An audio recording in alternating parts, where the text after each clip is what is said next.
ઓમ નમઃ શિવાય. માણસોનું 2026નું વર્ષ માણસો માટે શુભ અને મંગલમય બને એ માટે થઈને મહાશિવરાત્રિ નિમિત્તે હું આપને જે રીતે અભિષેકની યુક્તિ જે આપણે ગ્રહ પીડા દૂર થાય તે માટે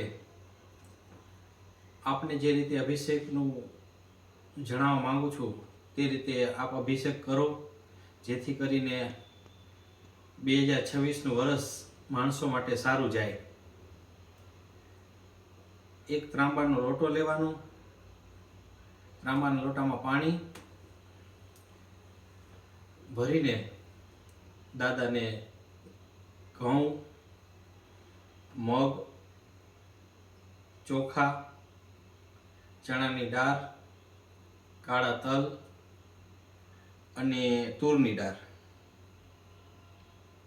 લઈને દાદાને 12 વખત જ્યારે અભિષેક કરો ત્યારે ઓમ નમઃ શિવાય, ઓમ નમઃ શિવાય, ઓમ નમઃ શિવાય 12 વખત બોલીને દાદાને અર્પણ કરો, જેથી કરીને આપની બધી મનોકામના પૂર્ણ થશે. એ હેતુથી અને આ તમે અભિષેક કરો તો 16 સોમવાર સુધીનું પુણ્ય તમને એક મહાશિવરાત્રિમાં મળી જાય. તો 16 સોમવાર જેને ન કરવા અથવા તો આપ 16 સોમવાર પણ કરી શકો છો, પરંતુ જો એક મહાશિવરાત્રિમાં એટલું પુણ્ય મળતું હોય તો આ સહેલો રસ્તો છે એની માટે. જેથી કરીને કાલે મહાશિવરાત્રિના દિવસે આપ આવી રીતે અભિષેક કરી શકો છો.